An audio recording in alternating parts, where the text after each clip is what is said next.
ചിലർ വ്യത്യസ്തരാകുന്നതും ശ്രദ്ധേയരാകുന്നതും അവരുടെ കർമ്മമണ്ഡലത്തിൽ അവർ ചെയ്ത സംഭാവനകളുടെ കൂടി പിൻബലത്തിലായിരിക്കും. അത്തരത്തിലുള്ളവരാണ് നമസ്തേ കേരളത്തിൽ അതിഥികളായി എത്തുന്നത്.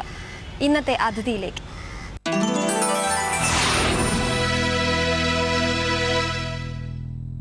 നമസ്കാരം. ഒരു അപൂർവ അതിഥിയാണ് ഇന്ന് നമുക്ക് കിട്ടിയിരിക്കുന്നത്. വിദ്യാർത്ഥിയായ സംവിധായകൻ അരുൺ AR ആണ് നമ്മുടെ അതിഥി. നമസ്കാരം. ദൈവത്തിൻ്റെ നൂൽപ്പാവകൾ എന്ന ഷോർട്ട് ഫിലിമിൻ്റെ സംവിധായകനാണ് അരുൺ. 19കാരനായ അരുൺ. എന്താണ് ഇങ്ങനൊരു സംരംഭത്തിലേക്ക് നിങ്ങളെ നയിച്ചത്? അതായത് ഒരു 6 മാസം മുമ്പ് നാഷണൽ ഫിലിം അക്കാഡമി എല്ലാ വർഷവും ക്യാമ്പ് നടത്താറുണ്ട്. അപ്പോൾ ഈ കഴിഞ്ഞ ക്യാമ്പിൽ നമ്മൾ കുറച്ച് സ്റ്റുഡൻസ് ഒത്തുകൂടി അത് നമ്മൾ കമ്പനിയായ ശേഷം നമ്മൾ ഒരുമിച്ച് ഷോർട്ട് ഫിലിം എടുക്കുന്നതിനെ പറ്റി ആലോചിക്കുകയായിരുന്നു. അപ്പോൾ അത് എന്ത് തീം ആലോചിക്കും എന്ന് കുറേ ഡിസ്കസ് ചെയ്ത ശേഷം നമ്മൾ ക്യാൻസർ പേഷ്യൻസിനെ പറ്റി എന്തുകൊണ്ട് എടുത്താലോ എന്ന് ആലോചിച്ചു. അതിനുശേഷം നമ്മൾ RCCയിലോട്ട് പോയി. അപ്പോൾ അവിടുത്തെ പീഡിയാട്രിക് വിങ് അങ്ങോട്ടേക്ക് പോയപ്പോഴാണ് ശരിക്കും ക്യാൻസർ പേഷ്യൻസിൻ്റെ ശരിക്കുള്ള ഇപ്പോഴത്തെ അവസ്ഥ നമുക്ക് നേരിട്ട് കണ്ട് മനസ്സിലാക്കാൻ സാധിച്ചത്. ഒരു കൊച്ചുകുട്ടി, വളരെ കൊച്ചുകുട്ടികൾക്ക് ജനിച്ചപ്പോൾ തന്നെ ക്യാൻസറായിട്ട് തന്നെ വരുന്ന എത്രയോ കൊച്ചുകുട്ടികളുണ്ട്. അപ്പോൾ അവരെയൊക്കെ സഹായിക്കുന്ന സംഘടനകൾ വളരെ വളരെ കുറവാണ്. ഇല്ലെന്നല്ല, വളരെ കുറവാണ്. അപ്പോൾ അവിടെ ഒരു ഓപ്പറേഷന് തന്നെ 6-7 ലക്ഷം രൂപയാണ് ചിലവാകുന്നത്. അപ്പോൾ അത് സൊസൈറ്റിക്ക് അറിയത്തില്ല. നമ്മൾ തന്നെ പോയപ്പോഴാണ് അറിയുന്നത് ഇത്രയും ലക്ഷം രൂപ അവിടെ ചിലവുണ്ടെന്ന്. അപ്പോൾ എന്തുകൊണ്ട് നമുക്ക് അങ്ങനെ അതിനെപ്പറ്റി, അല്ലെങ്കിൽ ഈ ഒരു ഷോർട്ട് ഫിലിം കണ്ടിട്ട് നാളെ ഒരു സമൂഹം ഈ ക്യാൻസർ പേഷ്യൻറ്റിനെ സഹായിക്കാൻ വേണ്ടി മുന്നിലോട്ട് വരണം, അങ്ങനെ ഒരു ലക്ഷ്യത്തോടെയാണ് നമ്മൾ ഈ ഷോർട്ട് ഫിലിം പ്രിപ്പയർ ചെയ്തത്. അങ്ങനെയാണ് നമ്മൾ ഇതിൻ്റെ തുടക്കം. ആരെങ്കിലും നിങ്ങൾക്ക് ഗോഡ് ഫാദർ ആയിട്ട് കൂടെ ഉണ്ടായിരുന്നോ? വഴികാട്ടിയായിട്ട് ആരെങ്കിലും കൂടെ വന്നിരുന്നു? നമുക്ക് നാഷണൽ ഫിലിം അക്കാഡമിയുടെ ഡയറക്ടർ ശ്രീ നിത്യാനന്ദ സാറിൻ്റെ കുറച്ച് ഹെൽപ്പ് ഉണ്ടായിരുന്നു. പിന്നീട് നമ്മുടെ ഈ ഷോർട്ട് ഫിലിമിന് അഭിനയിച്ച സീനിയർ മോസ്റ്റ് ആർട്ടിസ്റ്റ് ഹരികുമാർ, അദ്ദേഹം നോവലിസ്റ്റാണ്, സീരിയൽ ആർട്ടിസ്റ്റാണ്. അദ്ദേഹം നമ്മൾ ഒരുപാട് സപ്പോർട്ട് ചെയ്തിരുന്നു. പിന്നീട് എടുത്ത് പറയേണ്ടത് script writer Shri Kanakaraghavan sir, പിന്നീട് അസിസ്റ്റൻറ്റ് ഡയറക്ടേഴ്സ് ശ്രീനാഥ് കാരക്കോണം ചേട്ടൻ. ഇവരെല്ലാം നമ്മളെ ഒരുപാട് സപ്പോർട്ട് ചെയ്തു. ഇവരെല്ലാം സപ്പോർട്ട് ചെയ്തുകൊണ്ട് തന്നെയാണ് നമ്മൾ ഈ ഷോർട്ട് ഫിലിം ഒരു വിജയമായി മാറിയത്.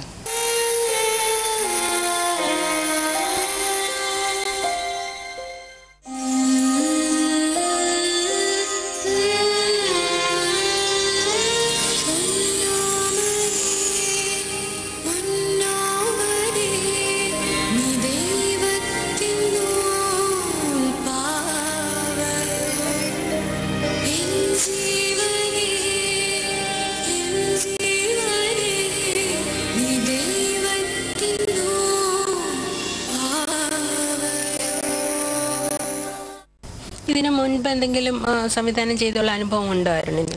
ഇല്ല, ഒരു അനുഭവമില്ല. ഞാൻ ഇൻ്റർനാഷണൽ മൂവീസ് കൂടുതൽ കാണുമായിരുന്നു. ഫിലിം ഫെസ്റ്റിവലിനൊക്കെ വന്ന് സ്ഥിരം ഒരു ദിവസം മാക്സിമം ഒരു 4-5 സിനിമ നമുക്ക് കാണാൻ പറ്റുള്ളൂ. അത് കഴിഞ്ഞാൽ കണ്ണ് സ്ട്രെയിൻ ആവും. അപ്പോൾ കണ്ണ് സ്ട്രെയിൻ ആകുമ്പോൾ തലവേദന എടുക്കും. അപ്പോൾ കൂടുതൽ സിനിമ നമുക്ക് ഒരു ദിവസം കാണാൻ പറ്റില്ല ഫിലിം ഫെസ്റ്റിവലിന്. അപ്പോൾ അങ്ങനെ പല ദിവസവും കരഞ്ഞു പോകാറുണ്ട്, 5 സിനിമ എനിക്ക് കാണാൻ പറ്റുമല്ലോ എന്ന്. അത്രയ്ക്ക് ഇഷ്ടമാണ് എനിക്ക് ഇൻ്റർനാഷണൽ ഫിലിംസ് കാണുന്നത്. അങ്ങനെ ഇൻ്റർനാഷണൽ ഫിലിംസ് കണ്ടാണ് നമുക്ക് ഒരു വൈഡ് ഏരിയ നോളജ് നമുക്ക് കിട്ടും ഷോർട്ട് ഫിലിംസ് എടുക്കാനുള്ള. അപ്പോൾ അവിടെ നിന്ന് അതൊരു ഇൻസ്പിറേഷനാണ്, അല്ലാതെ വേറെ എക്സ്പീരിയൻസ് ഒന്നുമില്ല. ഇഷ്ടപ്പെട്ട സംവിധായകർ ആരൊക്കെയാണ്? എനിക്ക് ഈ ഇഷ്ടപ്പെട്ട, അതായത് മലയാള സിനിമയുടെ ഒരു റെഫറൻസ് അല്ലെങ്കിൽ ഇന്ത്യൻ സിനിമയുടെ റെഫറൻസ് എന്ന് എനിക്ക് തോന്നിയിട്ടുള്ളത് പതീർ പാഞ്ചാലി തന്നെയാണ്, സത്യജിത്ത്. എനിക്ക് അയാളുടെ എല്ലാ സിനിമകളും വളരെ വളരെ ഇഷ്ടമാണ്. പതീർ പാഞ്ചാലിയാണ് ഞാൻ എപ്പോഴും ഒരു സിനിമയുടെ മോഡൽ എന്ന് പറയുന്നത്. പക്ഷേ അതേ സമയത്ത് അതെ, ടെക്സ്റ്റ് ബുക്ക് ഡിക്ഷണറി ആയിട്ട് ഞാൻ കാണുന്നത് പതീർ പാഞ്ചാലി തന്നെയാണ്. പക്ഷേ അതേസമയം അതാണ് സിനിമ എന്ന് പറയുന്നവരുണ്ട്, അതേസമയം ചാർലി ചാപ്ലിൻ്റെയാണ് സിനിമ എന്ന് പറയുന്നവരുണ്ട്. അപ്പം എൻ്റർടൈൻമെൻറ്റും ഒരു ഭാഗമാണ്, ഇതേപോലുള്ള ഒരു സിറ്റുവേഷൻ കാണിക്കുന്നത് ഒരു ഭാഗമാണ്. അവിടെ നിന്നുകൊണ്ട് മലയാള സിനിമയെ നോക്കുമ്പോൾ അരുണിനെ പോലെ ഒരു ചെറുപ്പക്കാരന് എന്താണ് തോന്നുന്നത്? മലയാള സിനിമയിൽ ഇതുവരെ എക്സ്പെരിമെൻറ്റ്സ് വന്നിട്ടില്ല എന്ന് തന്നെ പറയാം. എക്സ്പീരിയൻസ് വളരെ കുറവാണ്.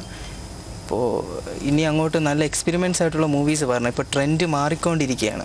ഒരു 4 കെട്ട് വീട്, ഒരു ഹീറോ, ഒരു വില്ലൻ, ആ ഒരു ടൈപ്പിൽ നിന്ന് മലയാള സിനിമ മാറി വരുന്നതേ ഉള്ളൂ. ബോളിവുഡ് മൂവീസ് അല്ലെങ്കിൽ ഹോളിവുഡ് മൂവീസ് എല്ലാം വളരെ മാറിക്കഴിഞ്ഞു. ഇപ്പോൾ പഴയ സ്ഥലത്ത് തന്നെ നമ്മൾ നിൽക്കുകയാണെങ്കിൽ നമ്മൾ വീണ്ടും ബാക്കിലോട്ട് പോവേ ഉള്ളൂ. നമ്മൾ അഡ്വാൻസ്ഡ് ആയിട്ട് മുന്നോട്ട് തന്നെ പൊയ്ക്കൊണ്ടേയിരിക്കണം. പരീക്ഷണങ്ങൾക്ക് ധൈര്യമില്ലാത്ത സംവിധായകരാണ് ഇവിടെ നിന്ന് തോന്നിയിട്ടുണ്ടോ? ഇല്ല, അങ്ങനെ തോന്നിയിട്ടില്ല. ഇപ്പം പുതിയ ഒരുപാട് സംവിധായകർ വരുന്നുണ്ട്. ഇപ്പോൾ അൻവർ റഷീദ് പോലെ പുതിയ നല്ല, ഇപ്പം സമീർ താഹിർ ചേട്ടൻ, അങ്ങനെ ഒരുപാട് യൂത്ത് വരുന്നുണ്ട്. ഇപ്പോൾ കോക്ടെയിൽ ചെയ്ത അരുൺകുമാർ ചേട്ടൻ, അങ്ങനെയുള്ള പുതിയ നല്ല എക്സ്പീരിയൻസ് വന്നാൽ മലയാള ഫിലിം തീർച്ചയായിട്ടും പഴയതുപോലെയാവും. ഈ ദൈവത്തിൻ്റെ നൂൽപ്പാവകളിലെ അണിയറ ശില്പികളെല്ലാം അരുണിൻ്റെ സഹപാഠികളൊക്കെ തന്നെ ആയിരിക്കും. അതെ. ആ ഒരു അനുഭവം എങ്ങനെയെന്നൊന്ന് വിവരിക്കാമോ? അതെ, ഇതിൽ എൻ്റെ കൂടെ വർക്ക് ചെയ്ത associate director Sudeep PT Wilson, ഇവരൊക്കെ അസോസിയേറ്റുമാണ്, അവർ പ്രൊഡ്യൂസേഴ്സുമാണ്. അപ്പോൾ ഇതിന് നമുക്ക് ഒരു ബഡ്ജറ്റ് നമ്മൾ ഇടുകയായിരുന്നു. അപ്പോൾ ആ ബഡ്ജറ്റിന് വേണ്ടി നമ്മൾ അധ്വാനിക്കുക എന്ന് പറയുന്നത്, അതേ നമ്മൾ ഇതിൻ്റെ സ്ക്രിപ്റ്റിംഗ് കഴിഞ്ഞ ശേഷം ഇവർ ഈ സുദീപ് വിൽസൺ ഇവരൊക്കെ ഇടുക്കിയിലുള്ളവരാണ്, ഞാൻ ട്രിവാൻഡ്രത്തും. അപ്പം ഈ സ്ക്രിപ്റ്റിംഗ് കഴിഞ്ഞ ശേഷം ഇവർ തിരിച്ച് അവരുടെ സ്ഥലത്തേക്ക് പോയി അവരാൽ കഴിയുന്ന ജോലികളെല്ലാം ചെയ്തു. സുദീപൊക്കെ പറഞ്ഞ അവരൊക്കെ കൃഷിപ്പണി എടുത്താണ് ഈ ഷോർട്ട് ഫിലിം ചെയ്യാൻ വേണ്ടി കാശുണ്ടാക്കിയത്. ഞാൻ ഒരുപാട് കഷ്ടപ്പെട്ടു. ഞാൻ കാറ്ററിംഗ് വർക്കൊക്കെ ഒരുപാട് ചെയ്തിട്ടാണ് സിനിമയ്ക്ക് വേണ്ടി മാത്രം. അതെ. പിന്നീട് അച്ഛൻ തരുന്ന പോക്കറ്റ് മണീസ് എല്ലാം ആഹാരം കഴിക്കാതെ സേവ് ചെയ്ത് വെച്ചാണ് ഞാനിത് ചെയ്തത്. അല്ലാതെ ഒരു പ്രൊഡ്യൂസറിനെ കിട്ടിയ കൊച്ചു പിള്ളേരെ വർക്കാണ്, വെറുതെ പൈസ പോവല്ലേ ഉള്ളൂ എന്ന് വിചാരിച്ച് പ്രൊഡ്യൂസേഴ്സിന് നമ്മൾ തപ്പി ഇറങ്ങിയില്ല. അതായത് നമ്മൾ മാക്സിമം കഷ്ടപ്പെട്ടു. നമ്മളെ ഇപ്പം ഈ ഷൂട്ടിങ്ങിനിടെ തന്നെ ഒരുപാട് പ്രശ്നങ്ങളുണ്ടായി. ഷൂട്ടിംഗ് നമ്മൾ June 1 വെച്ചിരുന്നത്. June 1 ഗണേഷ് കുമാർ മിനിസ്റ്ററിൻ്റെ ഒരു ഓർഡർ ഉണ്ടായിരുന്നു, ഷൂട്ടിംഗ് അന്ന് പാടില്ല എന്ന് പറഞ്ഞിട്ട്. പിന്നീട് ആ ഷൂട്ടിംഗ് മാറ്റി 2ഉം 3ഉം ആക്കി. June 1 ഭയങ്കര മഴയായിരുന്നു. അത് കാലവർഷം തുടങ്ങിയ സമയത്ത്. അപ്പം നമ്മൾ ഷൂട്ടിംഗ് നടക്കുമോ എന്ന് വളരെ ഡൗട്ട്ഫുള്ളായിരുന്നു. ക്യാമറാമാൻ ജയചന്ദ്രൻ ചേട്ടനും രമേശ് ചേട്ടനും എല്ലാം വിളിച്ച് ചോദിച്ചു, തലേദിവസം നാളെ ഷൂട്ടിംഗ് മിക്കവാറും നടക്കത്തില്ല എന്ന് പറഞ്ഞു. പക്ഷേ എന്ത് അത്ഭുതമാണെന്ന് അറിയത്തില്ല, 2ഉം 3ഉം നല്ല വെയിലായിരുന്നു, മഴയില്ലായിരുന്നു. പിന്നീട് 3rd ഷൂട്ടിംഗ് കഴിഞ്ഞു. 3rd വൈകിട്ട് തന്നെ, രാത്രി തന്നെ എഡിറ്റിംഗ് കഴിഞ്ഞു. 4th ഡബ്ബിങ്, അത് കഴിഞ്ഞിട്ട് മിക്സിങ് എല്ലാം ആ ഒരാഴ്ച തന്നെ കഴിഞ്ഞു.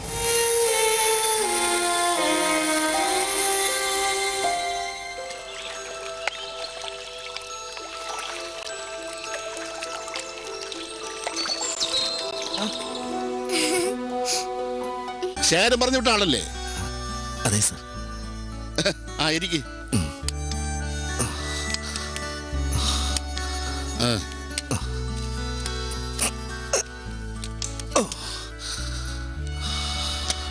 കൈനോട്ടക്കാരനാണല്ലേ? അതെ. ഇതാണോ ചെക്കൻ? കണ്ടിട്ട് ദീനമുണ്ടെന്ന് തോന്നുന്നില്ലല്ലോ. നിന്റെ പേരെന്താടാ? കണ്ണൻ. എന്റെ കൈ ഒന്ന് നോക്ക്. മുതലാളിക്ക് 3-4 രാജ്യങ്ങളിൽ പോകാൻ യോഗമുണ്ടല്ലോ, അതും അടുത്ത് തന്നെ. ഒരു കൊച്ചു ട്രാവൽ ഏജൻസി ഉള്ളതല്ലാതെ എനിക്ക് എവിടെന്നാ വേറെ വരുമാനം? അത് 3-4 രാജ്യങ്ങളിൽ പോകാൻ. ഇതൊക്കെ ചുമ്മാ പറ്റിപ്പിരല്ലേ? അല്ലെങ്കിൽ തന്നെ ഇവിടെ ഷുഗറും പ്രഷറും കൊണ്ട് ഒരു കാര്യം ചെയ്യ്, ഇരിക്ക്, ഞാൻ ഇപ്പൊ വരാം.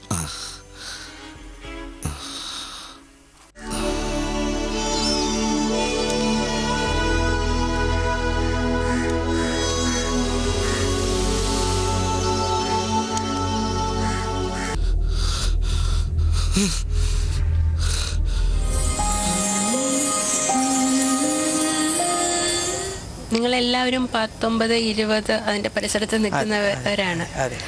എൻട്രൻസ്, കരിയർ, അങ്ങനെ ഒരു ഫോക്കസ് സൂക്ഷിക്കേണ്ട ഒരു കാലമാണ്. ഒരു ശരാശരി മലയാളി സെറ്റപ്പ് വെച്ച് നോക്കുകയാണെങ്കിൽ അതാണ് നിങ്ങളുടെ പ്രായം. അപ്പോൾ ഇങ്ങനൊരു എടുത്തുചാട്ടം എന്ന് തന്നെ പറയാം. അതിലേക്ക് വരുമ്പോഴേക്കും എങ്ങനെയായിരുന്നു വീട്ടുകാരുടെ ഒരു സപ്പോർട്ട്, നാട്ടുകാരുടെ ആറ്റിറ്റ്യൂഡ്? വീട്ടുകാരുടെ സപ്പോർട്ട് ആദ്യമില്ലായിരുന്നു. പക്ഷേ ഈ നമുക്കൊരു ലക്ഷ്യത്തിൽ നമുക്ക് വിശ്വാസം ഉണ്ടെങ്കിൽ നമ്മൾ അവിടെ തന്നെ എത്തും. എന്ത് വന്നാലും അതിനൊന്നും ചെയ്യാൻ പറ്റത്തില്ല. അപ്പോൾ ഇപ്പം നമ്മളെ ടീമിന് ഇങ്ങനെ ഷോർട്ട് ഫിലിം ചെയ്ത് നമുക്കത് വിജയിപ്പിക്കാൻ കഴിയുമെന്ന് നമുക്ക് ഉറപ്പുണ്ടായിരുന്നു. അതുകൊണ്ട് ഒരുപാട് പ്രശ്നങ്ങൾ വന്നു. എന്നാലും ഇപ്പം മഴ തന്നെ മാറി നിന്നു എന്നാണ് ദൈവത്തിൻ്റെ ഒരു കരുണ എന്നൊക്കെ എനിക്ക് പറയാൻ പറ്റൂ. ഇപ്പം കരിയർ ഇപ്പോൾ ബേസിക്കലി ഇപ്പം കേരളത്തിലെ സ്റ്റുഡൻസ് പൊതുവെ ഈ ഏജൊക്കെ ആകുമ്പോൾ എൻട്രൻസ് എൻജിനീയറിങ്, അതിനുശേഷം ഏതെങ്കിലും ഇറിഗേഷൻ ഓഫീസിൽ കയറി അവിടെ ഇരിക്കുക.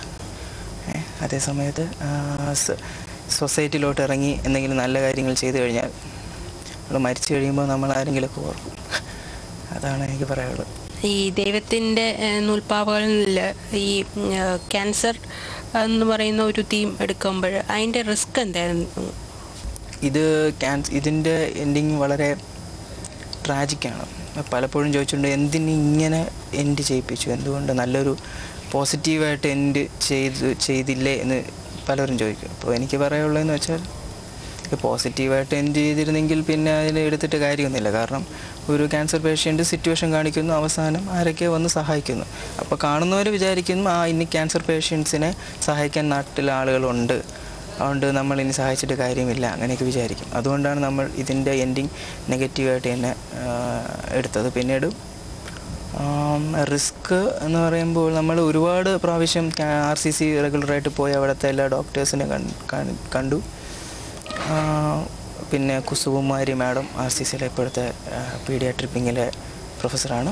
മാഡത്തിനെ കണ്ട് നമ്മൾ ഒരുപാട് കൺസൾട്ട് ചെയ്ത് കുറേ അവിടുത്തെ സിറ്റുവേഷൻസൊക്കെ നേരിട്ട് കണ്ടിട്ടാണ് നമ്മൾ ചെയ്തത്. പിന്നെ ഇത് ഏറ്റവും സ്ട്രൈക്കിംഗ് ആയിട്ടുള്ള കാര്യം എന്ന് പറഞ്ഞാൽ ഈ ഷോർട്ട് ഫിലിം എടുത്ത് കഴിഞ്ഞ് എൻ്റെ പ്രിവ്യൂ എല്ലാം കഴിഞ്ഞ ശേഷം RCC പോവേണ്ടി വന്നു. ഒരു മാഡത്തിനെ കാണാൻ വേണ്ടി പോയപ്പോൾ നമ്മൾ ഷോർട്ട് ഫിലിമിൽ ക്യാരക്ടേഴ്സായ അച്ഛനെയും മോൻ്റെ അതേപോലെ ഒരു അച്ഛനെയും മോനെ ഞാൻ RCC കണ്ടു. അത് ശരിക്കും എന്നെ കരയിപ്പിച്ചൊരു സിറ്റുവേഷനാണ്. അപ്പോഴാണ് ഈ സിനിമ ശരിക്കും ജീവിതമായോ എന്ന് ചിലപ്പോൾ എനിക്ക് തോന്നിപ്പോയി. ഈ നായകനായ കൈലാസേശ്വറിൻ്റെ അഭിനയത്തെ പറ്റി? കൈലാസേശ്വറിനെ ഞാൻ നാഷണൽ ഫിലിം അക്കാഡമിയുടെ ക്യാമ്പിൽ വെച്ചാണ് ഞാൻ ആദ്യം പരിചയപ്പെടുന്നത്.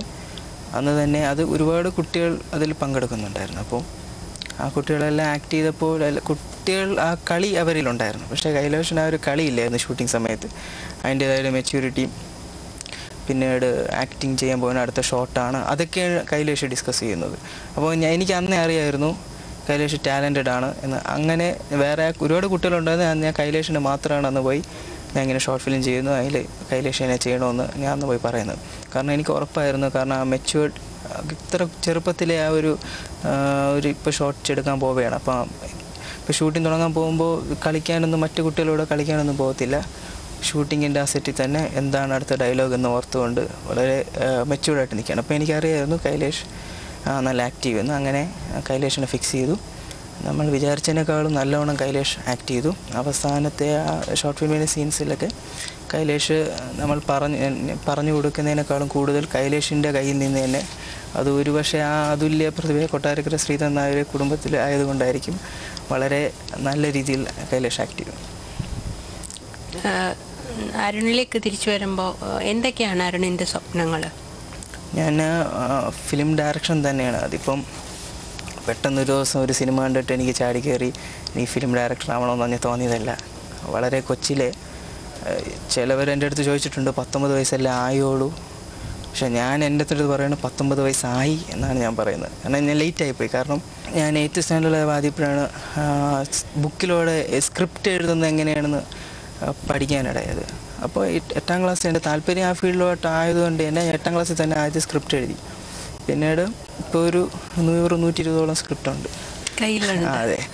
ആരെങ്കിലും കാണിച്ചിട്ടുണ്ടോ അത്? ഞാൻ അപ്രോച്ച് ചെയ്തിട്ടുണ്ട്. അപ്പോൾ അവരൊക്കെ പറയുന്നത് ഇപ്പം മലയാള ഫിലിമിലുണ്ടോ തന്നെ വളരെ ഫേമസ് ആയ 2-3 ഡയറക്ടേഴ്സിൻ്റെ അടുത്ത് ഞാൻ പോയി, സാർ എനിക്കിങ്ങനെ അസിസ്റ്റൻറ്റ് ചെയ്യാൻ താല്പര്യം, അല്ലെങ്കിൽ എൻ്റെ സ്ക്രിപ്റ്റ് ഇങ്ങനെ കേൾക്കാൻ താല്പര്യമുണ്ടോ എന്ന് ചോദിച്ചപ്പോൾ അതിനൊക്കെ ഒരുപാട് ഫോർമാലിറ്റീസ് ഉണ്ട്, അതൊക്കെ പ്രൂവ് ചെയ്തിട്ടുണ്ടോ, അങ്ങനെയൊക്കെയാണ് അവർ ചോദിക്കുന്നത്. ഇപ്പം ഞാനായാലും ഒരു ഡയറക്ടറായാലും ഒരു പയ്യൻ ഇങ്ങനെ ഒന്ന് ചോദിച്ചു കഴിഞ്ഞാൽ എനിക്ക് അതല്ലേ ചോദിക്കാൻ പറ്റും, ഈ പയ്യന് പ്രൂവ് ചെയ്തിട്ടുണ്ടോ എന്നല്ലേ.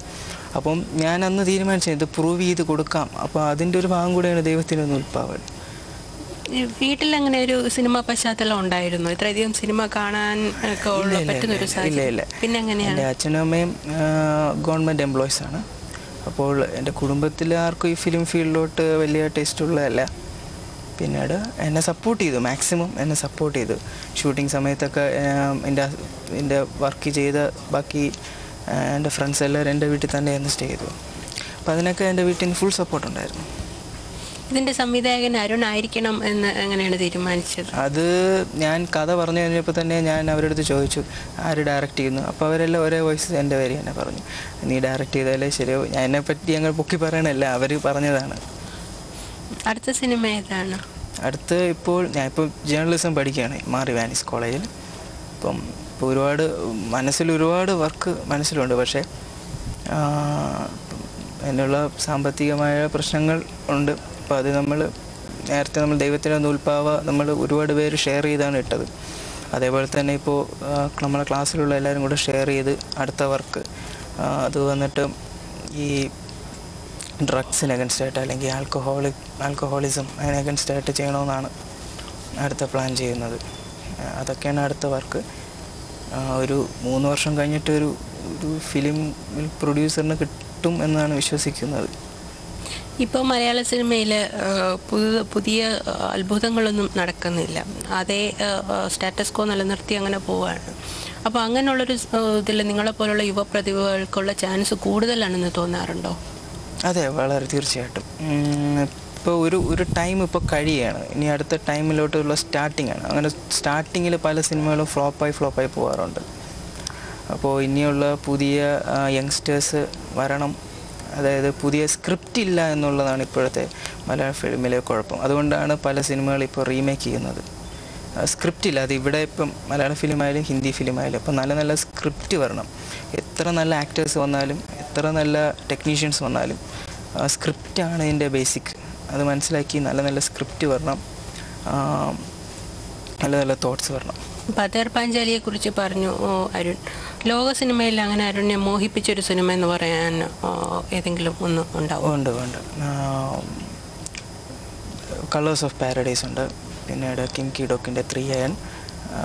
പിന്നീട് ബോളിവുഡിൽ പോവുകയാണെങ്കിൽ ഓഷ്യൻസ് 11, പിന്നെ ബ്യൂട്ടിഫുൾ മൈൻഡ്, ഇംഗ്ലീഷ് പേഷ്യൻ്റ് തുടങ്ങിയ ഒരുപാട് നല്ല സിനിമകളുണ്ട്. ഇപ്പോൾ ഓഷ്യൻസ് 11ൻ്റെയൊക്കെ ക്ലൈമാക്സ് എന്ന് പറയുമ്പോൾ ഒരു 3-4 ദിവസമാണ് അതിൻ്റെ ഹാങ് നിൽക്കുന്നത്. മലയാള സിനിമയിൽ ഇപ്പോൾ അവസാനം കണ്ടതിൽ എനിക്ക് തോന്നുന്നു നല്ല ത്രില്ലിംഗ് ആയിട്ടുള്ള അവസാനം കണ്ട ട്രാഫിക് തന്നെ ഇത് നല്ല സിനിമയാണ്. ഹിന്ദിയിലും പുതിയ പ്രതിഭകൾ വരുന്നുണ്ട്. ഇപ്പോൾ പുതിയ ശൈലികൾ വരുന്നുണ്ട്. 3 Idiots പോലുള്ള സിനിമകൾ. മലയാളത്തിൽ നമുക്കതിനുള്ള സാധ്യതയില്ലേ? മലയാളത്തിലുണ്ട്. നമ്മൾ സാധാരണ മലയാളത്തിൽ നിന്നാണ് ഹിന്ദിയിലോട്ട് പോകുന്നത്. അപ്പോൾ തീർച്ചയായിട്ടും 3 Idiots പോലുള്ള ഇപ്പം മലയാളികൾക്ക് ഇപ്പോഴും അവരുടെ ആവശ്യം എന്ന് പറയുന്നത് ഈ 4 കെട്ടും അവരുടെ കൾച്ചറിനെ അവർ മാറ്റാൻ തയ്യാറാവുന്നില്ല എന്നാണ്. അവർക്കൊരു നായകൻ വേണം. അല്ലെങ്കിൽ ഒരു വില്ലൻ എപ്പോഴും ആ സിനിമയിൽ വേണം. ഈ നായകൻ എപ്പോഴും വില്ലനെ അവസാനം ക്ലൈമാക്സിൽ അടിച്ചിടണം. ആ ഒരു ഫോർമാറ്റിന് ഇതുവരെ മലയാളി മാറിയിട്ടില്ല. അതുകൊണ്ടായിരിക്കും ഒരുപക്ഷെ സുബ്രഹ്മണ്യപുരം മലയാളത്തിലെടുത്തിരുന്നെങ്കിൽ ഒരുപക്ഷെ വിജയിക്കില്ലായിരുന്നു. അത് മലയാളിക്ക് കൊടുക്കുന്നത് നിവൃത്തിയില്ലാതെ വിഴുങ്ങുകയാണ് എന്നും കൂടി ചിന്തിച്ചൂടെ? മലയാളികൾ ഇപ്പോൾ സുബ്രഹ്മണ്യപുരം തമിഴ് ഫിലിം, അതിൽ വയലൻസ് ഉണ്ട്. അത് തമിഴ് ഫിലിം ആയതുകൊണ്ടാണ് മലയാളികൾ കണ്ടിരുന്നത്. അതൊരു മലയാള സിനിമ ആയിരുന്നെങ്കിൽ ഒരുപാട് വിമർശനങ്ങൾ വന്നേനെ. എന്തുകൊണ്ട് നിങ്ങൾ ഇങ്ങനെ ചെയ്തു, മൂവി ഫ്ലോപ്പായി പോയാനെ. ഇപ്പം മലയാളികളുടെ ഒരു നേച്ചർ എന്ന് പറയുമ്പോൾ പെട്ടെന്നൊരു യങ്സ്റ്റർ വളർന്നു വരുമ്പോൾ അയാളെ കുറച്ച് ക്രിട്ടിസൈസ് ചെയ്യുക, രക്ഷപ്പെട്ട് വരാൻ കുറച്ച് പാടാണ്. അപ്പോൾ അങ്ങനെ നിരാകരിക്കുന്നൊരു സ്വഭാവം ഉണ്ട്. അപ്പം അവർക്ക് എന്ത് വേണമെന്ന് പറഞ്ഞാൽ അയാളെ തന്നെ. ഇപ്പോൾ ശ്രീനിവാസൻ എനിക്ക് ഒരുപാട് ഇഷ്ടമുള്ള ക്യാരക്ടറാണ്. കാരണം പുള്ളിയുടെ സിനിമയെ പുള്ളിയെ കളിയാക്കുക, അത് മലയാളികൾക്ക് ഇഷ്ടപ്പെടുന്നു. അതുകൊണ്ടാണ് പുള്ളി അവിടെ വിജയിച്ചത്. അപ്പം അതേപോലെ ബുദ്ധിപൂർവം ഉള്ള സിനിമകൾ ഇറക്കി ബുദ്ധിപൂർവ്വമുള്ള സ്ക്രിപ്റ്റിലൂടെ മാത്രമേ മലയാളത്തിൽ ഹിറ്റുകൾ ഉണ്ടാക്കാൻ പറ്റുള്ളൂ. വൺ മാൻ ഷോകൾക്ക് ഇവിടെ മാർക്കറ്റ് കുറഞ്ഞു വരികയാണ്. വൺ മാൻ ഷോയ്ക്ക് ഇപ്പോൾ സൂപ്പർ സ്റ്റാറിൻ്റെ പടത്തിനോടുള്ള റേറ്റ് വരുന്നുണ്ട്. ഇനിഷ്യൽ കളക്ഷന് വേണ്ടി മാത്രമാണ് ഇപ്പോൾ ആ സിനിമകൾ ഇറങ്ങുന്നത്. പക്ഷേ ഒരു ഓവറോൾ ഹിറ്റ് എന്ന് പറയുമ്പോൾ ഇപ്പോൾ സിനിമ കണ്ടിട്ട് മനസ്സ് നിറഞ്ഞിറങ്ങുന്ന സിനിമകൾ ഇപ്പോൾ വളരെ കുറവാണ്. ഇപ്പോൾ സോൾട്ട് ആൻഡ് പെപ്പർ മനസ്സ് നിറഞ്ഞിറങ്ങിയ ഒരു സിനിമയാണ്. അതേപോലുള്ള സിനിമകൾ ഇപ്പോൾ സോൾട്ട് ആൻഡ് പെപ്പറിൽ പുതിയൊരു ഐഡിയയാണ് ആഷിഖ് കപൂർ സാർ കൊണ്ടുവന്നിരിക്കുന്നത്. അതായത് വിശപ്പോടെ ഈ സിനിമ കാണണം, അങ്ങനെ എന്തോ ആണ് അതിൻ്റെ ക്യാപ്ഷൻ. അപ്പം അത് കണ്ടു കഴിയുമ്പോൾ നമുക്ക് എല്ലാവർക്കും കൊതി തോന്നും. ഇതുവരെ ഇല്ലാത്തൊരു ഒരു ഒരു ഐഡിയയാണ് അതിൽ കൊണ്ടുവന്നത്. അതേപോലുള്ള ഐഡിയാസ് കൊണ്ടുവന്നാൽ തീർച്ചയായിട്ടും മലയാളികൾ അക്സെപ്റ്റ് ചെയ്യും. ഈ പ്രൊഡ്യൂസറെ കണ്ട് എത്താൻ നിങ്ങൾക്ക് ബുദ്ധിമുട്ടേണ്ടി വന്നിട്ടുണ്ടോ? ഈ ദൈവത്തിൻ്റെ പ്രൊഡ്യൂസേഴ്സ് നമ്മൾ 2-3 പ്രൊഡ്യൂസേഴ്സിൻ്റെ ആർക്കും താല്പര്യമില്ല. പ്രത്യേകിച്ച് ഈ തിരുവനന്തപുരത്തുള്ള ഒരുപാട് പ്രൊഡ്യൂസേഴ്സിനെ നമ്മൾ കണ്ടായിരുന്നു. അപ്പോൾ അവർക്കാർക്കും താല്പര്യമില്ല. അപ്പോൾ പിന്നെ നമ്മൾ തന്നെ എന്തുകൊണ്ട് ഇറങ്ങി തിരിച്ചുവിടാമെന്ന് തോന്നി. അങ്ങനെയാണ് നമ്മൾ പല സ്ഥലത്ത് പോയി നമ്മളാൽ കഴിയുന്ന കാശുണ്ടാക്കി കൊണ്ടുവന്നത്. ഈ ബഡ്ജറ്റിനുള്ളിൽ നിന്ന് ചെയ്യാൻ കഴിഞ്ഞോ, അതോ അത് എക്സീഡ് ചെയ്യുക അങ്ങനെയുള്ള പ്രശ്നങ്ങളോ? ഇല്ല, ഈ ബഡ്ജറ്റിനുള്ളിൽ തന്നെ ചെയ്യാൻ കഴിഞ്ഞു. ഇപ്പം നമ്മളിപ്പോൾ ഉദ്ദേശിക്കുന്നത് ഇപ്പോൾ ഫിലിം ആയാലും ഇപ്പോൾ അതിനിപ്പോൾ 1.5 crores എക്സ്പെൻസ് ഉണ്ട്. അപ്പം നമ്മൾ പുതിയൊരു ഐഡിയ എന്ന് വെച്ചാൽ എന്തുകൊണ്ട് കുറേ പേർക്ക് ചേർന്ന് പൈസ ഷെയർ ചെയ്ത് സിനിമ എടുത്തുകൂടാ. കുറേ യങ്സ്റ്റേഴ്സ്, അതായത് ഈ സിനിമയിലൂടെ താല്പര്യമുള്ള കുറേ യങ്സ്റ്റേഴ്സിന് ഒത്തു ചേർന്ന് പൈസ ഷെയർ ചെയ്ത് എന്തുകൊണ്ട് സിനിമ എടുത്തുകൂടാ എന്ന് ഞാൻ ചിന്തിക്കുകയാണ്. അതാകുമ്പോൾ ഒരു ഫിലിം ഫ്ലോപ്പായാലും ഒരൊറ്റ സിംഗിൾ ലോസ് ഒരാൾക്കുണ്ടാവില്ല. വളരെ തുച്ഛമായ എമൗണ്ട് ഈക്വലായിട്ട് വരെയുള്ളൂ. ഇപ്പോൾ ഭാവിയിൽ ലോകമറിയുന്ന ഒരു സംവിധായകനായി വളരട്ടെ എന്ന് ആശംസിക്കുന്നു. Okay, thank you.